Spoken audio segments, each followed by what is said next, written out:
No, hombre, muchísimas gracias, Ricardo, y también Fabi y a la Universidad Panamericana por la invitación que nos hacen para poder, pues, difundir y tener estos pequeños espacios de unos minutos de reflexión sobre temas relacionados.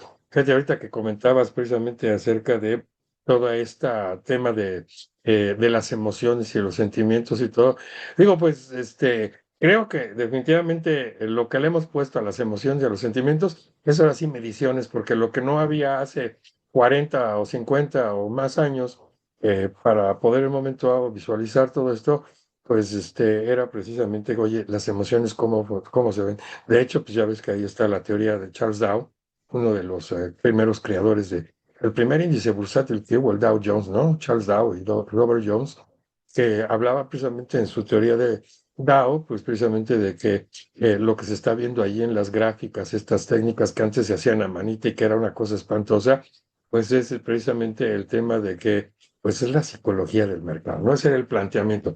Pero ahora gracias, ¿verdad? 80, 90, 100 años después de todo esto, pues gracias a la digitalización, pues ahora sí todo el mundo decimos, mira, efectivamente, si es la psicología del mercado, mira, aquí estos estaban enojados y estaban asustados y por eso vendieron, etcétera, etcétera. Entonces, pues hoy lo que tenemos frente a nosotros es una gran oportunidad, una inmensa oportunidad de poder disfrutar de tantos datos, de los cuales tenemos que elegir, como bien lo dijiste también, Ricardo, cuáles son los datos que sí sirven y cuáles son los datos que mejor hay que darles delete, porque definitivamente nada más son paja como tal. Entonces, pues si me permiten, voy a compartir un poco pantalla. Ahí tengo varias cosas sobre la mesa en preparación para esta sesión. Y fíjense ustedes que, Ricardo, que hace 39 años, cuando recién salía yo de la maestría y que fue cuando, la vida me marcó para y volverme financiero, porque pues, realmente estaba apenas definiendo yo mi ejercicio profesional. Pues yo me acuerdo que precisamente en la maestría, pues tú te acordarás, en paz descanse Carlos Rosell, ¿verdad? Pues era el profe emérito de finanzas y su materia era precisamente análisis financiero, ¿no? Entonces, Rosell sacaba ahí todo su repertorio de razones financieras y bueno, pues ahí nos ponía en la maestría pues, a hacer todas las razones y múltiplos que se podían hacer. Pero algo que a mí me causaba muchísimo, digamos, ruido o que no lograba todavía entender, porque ya ves que todo este conocimiento es progresivo, es por capitas, pues era precisamente el hecho de, oye, ¿cuándo puedo yo utilizar una razón financiera o cuándo utilizo este otro múltiplo o cuándo utilizo yo en ese tiempo ni siquiera se conocían los KPIs, ¿no? O sea, ya estoy relatando un poquito la prehistoria, el pleistoceno, ¿verdad? De todo esto, pero el tema era que había ya cierta información se podía recopilar principalmente dentro de las organizaciones, pero no se tenía claro. Entonces, digamos que en mi evolución profesional, yo soy cazabolsero, ¿no? Como nos conocemos desde hoy ya somos asesores patrimoniales, Wealth Management Trust Advisors, ¿verdad? Pero el punto era de que cuando querías tú hacer este trabajo de análisis fundamental, de entender las razones financieras, de entender cómo se estaba comportando aquel negocio, aquella empresa, y empezabas a desarrollarlos, pues había todavía un poco de confusión, ¿no? Entonces, gracias a la oportunidad que tuve, pues, de trabajar haciendo muchos análisis de riesgo, muchos análisis predicticios y evaluaciones con diferentes mentores, Antonio del Valle, que me acuerdo muy bien, Eduardo Berrondo, que tenían sus casas de bolsa, sus bancos, después Juan Guichard Michel, etcétera. Pues esa oportunidad que tuve yo de acercarme con ellos y ver cómo hacían sus cálculos y todo, me llevó a ir un poco perfeccionando cómo debería yo de estar analizando, cómo tendría que estar yo revisando, digamos que los fundamentales de un negocio o una empresa como tal. Y bueno, pues después, años después, tuve la gran oportunidad de trabajar en G Capital, en donde, pues trabajando como pues analista en jefe o analista hacía de una de las múltiples divisiones que tenía GE aquí en México, pues fui descubriendo que precisamente los indicadores y las razones financieras en todos los negocios, hay unos. que son muy, muy importantes, que siempre tenemos que tener presentes y que son sobre los que quisiera yo sentarme el día de hoy, ¿verdad? Podemos tener muchos cortes analíticos, muchas razones financieras. Si se fijan ustedes, cuando calculamos una razón financiera o la visualizamos, eso que le llaman también ratios, aquí en México lo castellanizamos, ya le dijimos ratios, ¿sí, verdad? O múltiplos, que son razones financieras, pues no son otra cosa más que divisiones, simples divisiones, en donde estamos comparando un valor con otro, y al comparar estos valores, lo que nos permiten es sacar razones y proporciones fundamentalmente. Entonces, pues tenemos muchos, pero mi esfuerzo todavía iba en el sentido de que le dedicaba mucho tiempo a hacer los cálculos, y después la parte de interpretación como que me quedaba todavía muy confusa, y algo que fui haciendo poco a poco y fui desarrollando a lo largo del tiempo, y después ya ahora con socios que me ayudaron precisamente a clarificar todo con base en su experiencia, pues nos dimos cuenta que en las empresas y en los negocios como que hay un patrón de comportamiento desde el punto de vista de indicadores, y aquí están, son los que les quiero poner yo enfrente a ustedes. El primero, los dividí en dos grandes grupotes, ¿no? Los indicadores de desempeño y los indicadores de salud y fortaleza. Quizás serían los primeros por los que tenemos que empezar. Estos no son limitativos, tan solo son indicativos. Podemos utilizar estos de entrada para comenzar a conocer un negocio y visualizar cómo es que se está comportando, cuál es su desempeño, cuál es su performance. Podríamos decir que estos indicadores son indicadores, digamos que como signos vitales, ¿no? Ya ves que el ser humano tiene signos vitales, ¿no? El ritmo cardiovascular, la presión arterial, la oxigenación, etcétera. Son KPIs propios de los seres humanos que, pues, cuando vas al médico de entrada, pues además del peso y la medición de tu estatura, pues te los están midiendo todo el tiempo, porque delatan o reflejan de alguna manera, en términos amplios y generales, el 80-20 de tu desempeño como persona. Bueno, pues también en las finanzas, en el mundo de los negocios y de las finanzas, tenemos estos indicadores que reflejan de alguna manera, así de primera mano, pues 80-20, o sea, cómo se encuentra la empresa. Entonces, pues yo lo he dividido en indicadores de desempeño, ¿verdad? E indicadores de salud y fortaleza como tal. Y nada nuevo bajo el sol, ¿verdad? Lo primero que tenemos que visualizar, pues, es el tema del retorno sobre la inversión, ¿no? Está expresado siempre en términos de una tasa, también se conoce como rendimiento o rentabilidad, son sinónimos simple y sencillamente. Y lo único que están haciendo estos indicadores, pues, es precisamente medir el tiempo de recuperación de las inversiones. O sea, a la hora que estamos hablando de una tasa en términos de la teoría financiera, pues estamos hablando simple y sencillamente de una dimensión, la espacio-temporal. Entonces, un negocio, pues cuando un inversionista le pone dinero, pues lo que quiere saber es a qué velocidad o en cuánto tiempo recuperas tú esa inversión como tal. Y por eso es por lo que está expresado en términos de tasa, ¿no? Esto, si lo quieren consultar, lo quieren visualizar, pues está dentro, implícito en una teoría que todos los libros de finanzas traen, que es la teoría del valor del dinero, ¿no? Que te dice que el dinero cambia su valor en función del tiempo, y que por lo tanto la unidad de medida del valor del dinero pues está expresada no en pounds o en o en yenes o en yuans o en dólares o en pesos, sino está expresado en términos de una tasa. Entonces, cuando nosotros utilizamos una tasa, de lo que estamos hablando es precisamente de una tasa de recuperación, un tiempo en el cual se va a recuperar el 100% de esa inversión que hizo. Y aquí tenemos dos, digamos que dos subdimensiones. Uno, ¿verdad? La recuperación de los activos, el tiempo de recuperación de los activos, y el segundo es el tiempo de recuperación del capital como tal, ¿verdad? Entonces, uno, que se conoce generalmente por el acrónimo retorno de los activos, retorno on assets, ¿verdad? En finanzas y en economía somos muy dados a poner anglicismos. Y el retorno on equity, que es el retorno sobre el capital.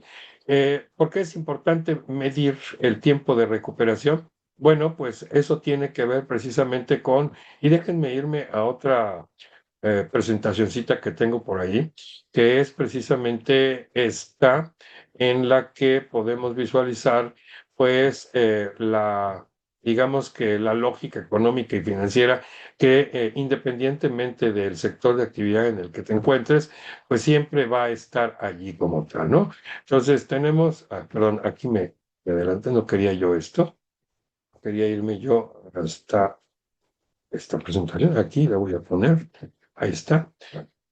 La lógica económica y financiera de los negocios, ¿verdad? La secuencia de financiamiento, inversión, ingreso y reinversión. Y decíamos que, pues, tenemos siempre cuatro componentes o cuatro elementos que entran siempre en esta lógica, esta dinámica. Bueno, de entrada hay que decir, ¿no? El tiempo es muy corto, pero hay que citar que al final del día, pues, tiene siempre un mercado, ¿verdad? Lo estoy dibujando como un mercado, pensemos un tiempo, un ciclo de vida, ¿no? Los mercados se pueden dibujar de formas muy diferentes, pero aquí yo estoy dibujándola como una gráfica de un ciclo de vida, ¿verdad? En donde tengo este tiempo y tengo dinero, ¿no? Tengo valor, ¿no? Como tal. Entonces, todos los negocios tienen un ciclo de vida, ¿verdad? Todos los mercados tienen un ciclo de vida y entonces ese ciclo de vida pues, lo que nos da es una ventana de oportunidad. La segunda componente importante, pues es el modelo de negocios, ¿no? Siempre todo negocio está armado, está estructurado con base en ciertas características, ciertos elementos que coinciden en tiempo y espacio y que por lo tanto te dan una propuesta de valor y que ese modelo de negocio se instrumenta a través de procesos que aquí estoy dibujando como esferitas y un vector, ¿verdad?, que se conecta con el mercado, procesos de comprar, procesos de producir, de vender y de cobrar, y que, bueno, forman la segunda componente importante de todo negocio como tal, ¿verdad?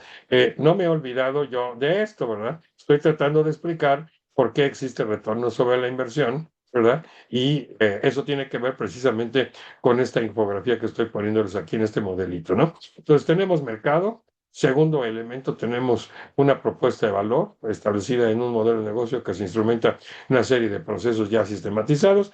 Tercer elemento, tenemos recursos, ¿no? O sea, los recursos sí se parece a un balance, ¿verdad? Es un balance.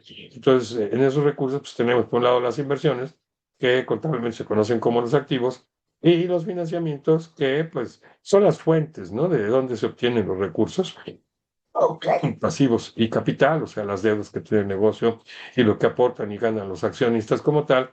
Y la tercer componente, que pues es el mercado financiero como tal, donde se conecta cualquier negocio siempre invariablemente. Entonces, si se fijan ustedes, hay al inicio de esta gráfica un mercado y al final de esta gráfica también otro mercado. Un mercado en el cual tú vas a colocar tus bienes y sus servicios como negocio y un mercado del cual vas a obtener todos los diferentes recursos como tal. Entonces, pues de este mercado se obtienen aportaciones de los inversionistas, ¿verdad?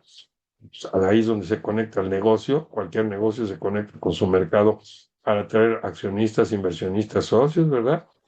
También se conecta en ese mercado para atraer proveedores. Los proveedores, si no tuvieran financiamiento, pues no te podrían dar a su vez financiamiento. Entonces, necesitamos siempre proveedores que se conectan a un mercado financiero. Y también tenemos bancos y otras entidades corporativas que en un momento dado también aportan recursos y que con estos tres recursos, pues se inyectan a hacer las inversiones que se requieren en el negocio para que a su vez todo ese dinero se fluya a través de los distintos procesos, ¿verdad? De comprar, producir, vender y cobrar, según sea el giro del negocio. Hay negocios que no producen, no solamente que compran y venden, otros que producen y solamente venden y cobran. Entonces, pensemos en el espectro más amplio de un negocio, el negocio que compra, que transforma, que vende, que cobra, ¿verdad? Y que eso sirve precisamente para generar ingresos por ventas como tal. Entonces, ¿dónde viene el retorno sobre la inversión, verdad? Pues el retorno sobre la inversión viene cuando precisamente tú gastas recursos, ¿verdad? Dinero como tal para vender y cobrar, gastas más recursos que se llaman costos, ¿verdad? Para comprar y producir insumos, ¿verdad? y recursos como tal para después transformarlos en algún bien o servicio que colocas en el mercado y eso te genera utilidades o pérdidas en función de, pues si estás por arriba de punto de equilibrio, por debajo de punto de equilibrio, que no es otra cosa más que simple y sencillamente que puedas cubrir todos estos costos y gastos propios de este proceso de negocio como tal. Y al final del día, pues viene la reinversión, ¿verdad? O sea, todas las utilidades o pérdidas que se tuvieron, pues se terminan incorporando en el capital como tal, como ganancias o pérdidas. Si son ganancias, pues hacen que tu capital crezca y por lo tanto el tamaño de tus balances y tus activos va a crecer. Y por otro lado, pues si tienes pérdidas, pues va a hacer que tu capital se haga más pequeño y tendrás que compensarlo con pasivos. Entonces, explicando un poquito, tratando de explicar este ciclo, se fijan ustedes, esto es cíclico, todos los negocios funcionan por ciclos como tal, es que hace muchos años se me ocurrió decir, oye, pues lo que necesitamos visualizar en el negocio, si ustedes lo visualizan, si observan en esta pequeña gráfica, pues es que existen dos grandes grupotes de indicadores de desempeño que nos pueden servir precisamente para medir, digamos que esos signos vitales. Por un lado, el retorno sobre la inversión, que es el tiempo de recuperación de las inversiones. ¿Y por qué tiempo? Bueno, pues porque los mercados son ventanas de oportunidad. Tanto este mercado como este mercado no todo el tiempo están abiertos, sino que están oscilando y se abren o cierran, ¿verdad? Quien no crea que los mercados aparecen y desaparecen, abren o cierran, pues nada más pensemos en la pandemia, ¿no? En marzo de 2020, 20 de marzo de 2020, en donde de repente pues, todos los mercados desaparecieron, ¿verdad? Porque simple y sencillamente los seres humanos también nos encerraron en nuestras casas y entonces pues simplemente el consumo desapareció, la demanda desapareció y por lo tanto la producción y la oferta desaparecieron o se minimizaron, ¿verdad? Entonces tenemos retorno sobre la inversión, es algo importantísimo, el tiempo que tardas en darle la vuelta a todo este ciclo, ¿sí? Es lo que se conoce como el retorno del capital, como el retorno de los activos o la reinversión, ¿verdad? Entonces, por eso es por lo que tenemos que medir ese tiempo de recuperación.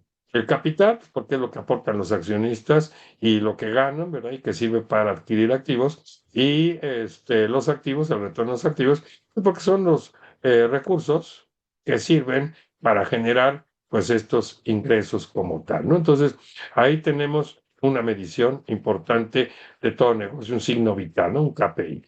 Pero después tenemos otro que es muy importante, que es la liquidez, que es, oye, ¿cuánto dinero en esta, si lo vemos como una especie de tubería, cuánto dinero está fluyendo?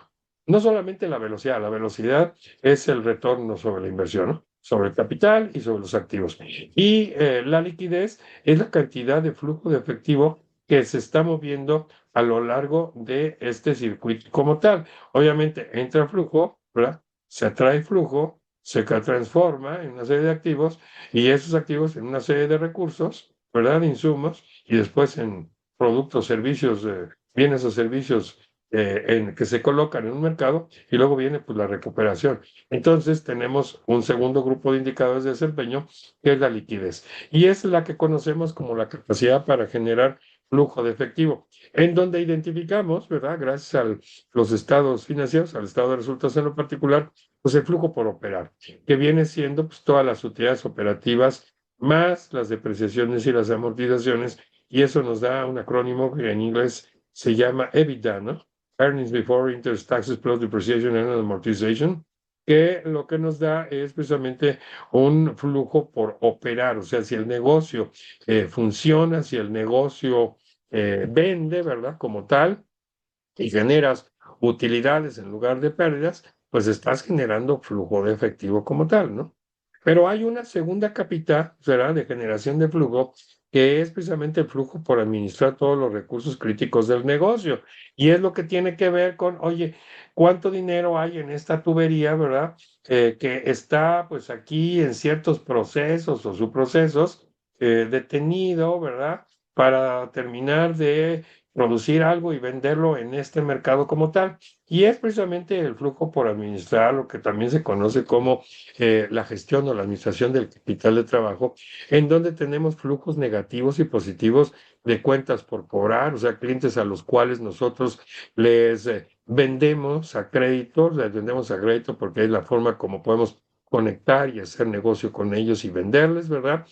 Tenemos una serie de inventarios, por ejemplo, el negocio es una comercializadora o un negocio de transformación, pues vas a tener dinero aquí invertido, que no estás ni ganando ni perdiendo, pero que está de alguna forma estancado, ¿verdad? Como si fueran, haz de cuenta, tinacos o cisternas, en donde el dinero se está quedando por ahí y entonces esto puede generarte flujos de dinero positivos y negativos. Cuando digo positivos, quiere decir que son inflows y cuando digo negativos son outflows, ¿no? Salidas de dinero. Entonces, es salidas de dinero no quiere decir que estés perdiendo dinero, simple y sencillamente que estás invirtiendo en adquirir algún inventario, algún insumo, lo estás transformando y estás teniendo que tenerlo allí en el stock, en el almacén, pues hasta que llega el feliz momento en el que ese producto o servicio lo vendes, lo comercializas, a la hora que lo comercializas y lo vendes, ¿verdad? Pues se convierte en una cuenta por cobrar. Si lo vendes de contado, pues feliz día, ¿no? Entonces ya la hiciste, pero si no, en un momento dado, pues ahí está como tal. Y desde luego los proveedores, porque pues los proveedores al final del día nos están dando plazo, nos están dando tiempo y eso también representa flujos de ingresos o egresos, porque bueno, pues si les liquidamos a los proveedores, estamos sacando dinero del negocio para poderles liquidar algo que les estamos debiendo. Entonces, si te fijas, pues tenemos liquidez que integra flujos por operar y flujos por administrar, y tenemos retorno sobre inversión o rentabilidad que implica tiempo de recuperación en este ciclo, ¿verdad? ¿Cuál? Pues el del negocio, darle la vuelta a todo este proceso como tal y que en un momento dado hay que estar midiéndolo. Y la razón es muy sencilla, lo que decía yo hace un momento y lo termino de explicar. Los mercados no sabemos si podemos de alguna manera estimarlos, segmentarlos, hacer ciertas mediciones sobre de ellos, ¿verdad? Pronosticar su comportamiento futuro, ¿verdad? De ambos mercados, pero lo que no sabemos es cuánto tiempo realmente ese mercado va a durar así como está, ¿no? Entonces, eso lo que nos da es precisamente la noción de tiempo, ¿verdad? De cuánto tiempo va a durar este mercado. Y entonces, por eso mismo es que el inversionista busca que el ROE, que la ROA, tengan la tasa más alta, porque eso implica menos tiempo para que recuperes la inversión que se hizo en los activos y la inversión que se hizo en el capital como tal. Obviamente, invierten los accionistas en el capital, con esos recursos se compra parte de los activos, tú te apalancas un poco el negocio en el sentido de que haces que tu negocio se endeude en una proporción, ¿verdad? Y entonces con todos esos recursos de deudas y de capital, pues es que se compran los activos y los activos pues sirven para generar los ingresos por ventas. Entonces, este es el ciclo que tienen todos los negocios. Si tú analizas cualquier negocio de cualquier tamaño en cualquier parte del mundo, de cualquier sector de actividad económica, en términos generales, así es como se va a comportar. Por eso es por lo que pues, estos indicadores de desempeño, yo digo que son de aplicación universal y que te sirven para tener una primera idea acerca del tiempo en el cual el negocio está retornando sus inversiones y la capacidad de generación de flujo de efectivo que está teniendo ese negocio. Esto de la liquidez es importantísimo para cualquier negocio, ¿verdad? E incluso representa un factor de riesgo. Si el negocio no tiene en un momento dado suficiente liquidez, o sea, suficiente flujo de efectivo, pues es un negocio que está comprometido y que puede tener diferentes tipos de problemas. De hecho, en el curso que damos, ¿verdad? Pues tenemos diferentes elementos, ¿verdad? En donde hemos desarrollado, por ejemplo, este modelito gráfico también en donde podemos clasificar a un negocio por su nivel de autonomía financiera o sustentabilidad o sostenibilidad, como le queramos llamar, ¿verdad? En donde, pues, por el flujo que generan los negocios, podemos visualizar mayores niveles de vulnerabilidad y mayores niveles de salud y fortaleza como tal, en donde, pues, un negocio que está, por ejemplo, en N1, pues es un negocio en donde la mayor parte de su capital de trabajo pues, se financia con créditos, ¿no? Créditos no son malos, pero en exceso, eso te puede provocar en un momento dado que el negocio sea altamente vulnerable ante cambios de precios, cambios de volúmenes en la generación de flujo de efectivo, cambio de tasas de interés, encarecimiento del dinero, etcétera, inflación, es lo que tú quieras ponerle, pues hace el negocio más vulnerable.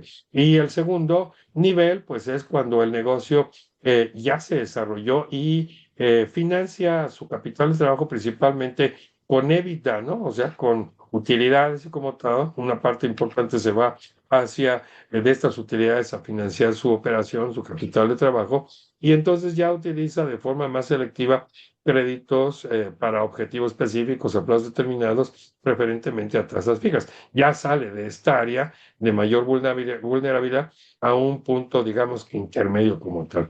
Y un tercer nivel, que es el que generalmente,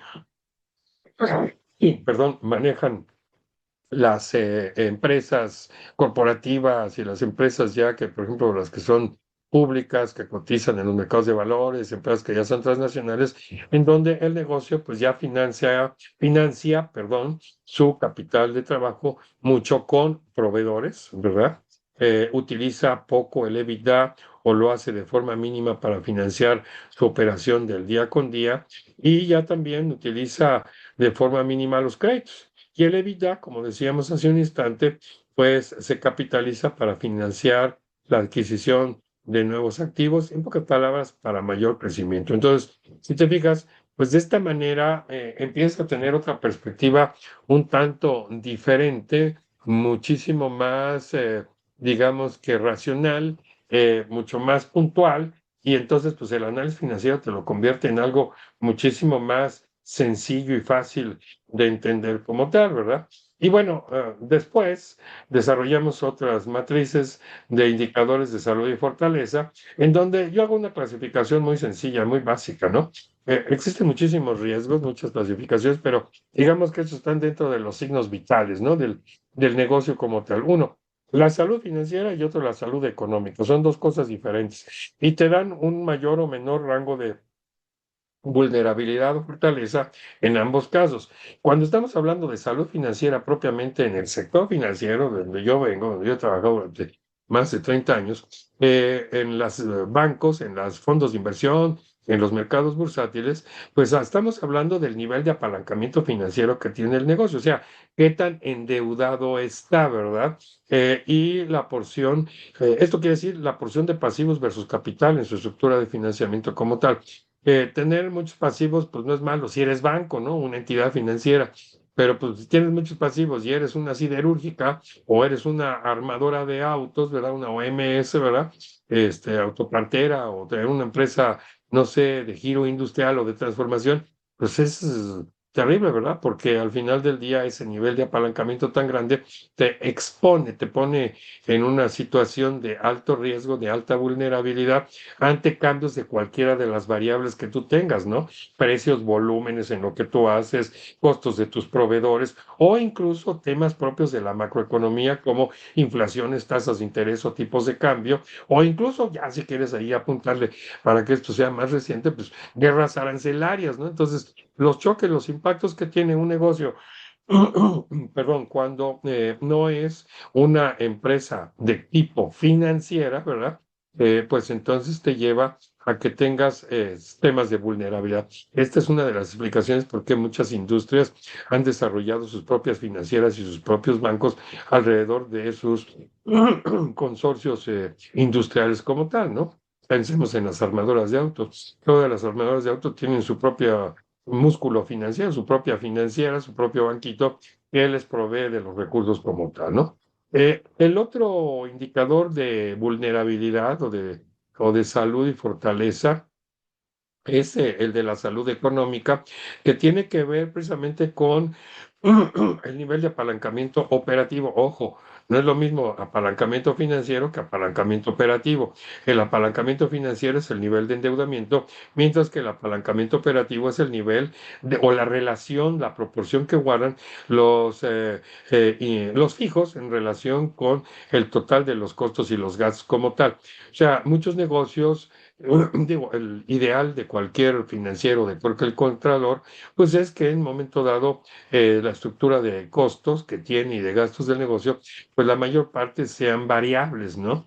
Pero los negocios tienen un piso, un mínimo de fijos que tienen que cubrir porque representan el costo de los recursos que son críticos o esenciales para que el negocio sea ese, que su naturaleza sea la del negocio como tal, o sea, cierto recurso, cierta herramienta, cierto elemento, ¿verdad?, que está allí, que no puede tercerizarse, que no se puede enviar a proveedores o a otros fuera del balance de la compañía, es lo que en un momento dado te genera una posición mínima, un piso de fijos como tal. Pues bien, en los negocios, en función de, perdón, de su nivel, por su naturaleza, de su nivel de estructura de fijos en relación con los totales, pues es lo que marca el nivel de salud económica y financiera. Un negocio que tiene muchos fijos, pues es un negocio que tiene una alta exposición, ¿verdad?, a cualquier cambio nuevamente de variables exógenas, pensemos en precios, estructuras de costos, volúmenes, guerras arancelarias, tipos de cambios, etcétera, pues impacta fuertemente a los fijos como tal, ¿no? Y entonces esto puede provocar que el negocio pueda en algún momento dado entrar en esa zona o en esa franja en donde pasa de utilidades o pérdidas. Esto se mide muy claramente a través de estas herramientas de punto de equilibrio que están establecidas a través de los modelos de costo, volumen, utilidad, y que, bueno, pues precisamente todos ellos son los que te permiten en un momento dado estar midiendo estos elementos. Desde luego, si se fijan ustedes, pues estas no son muchas razones financieras ni tampoco muchos indicadores como tal.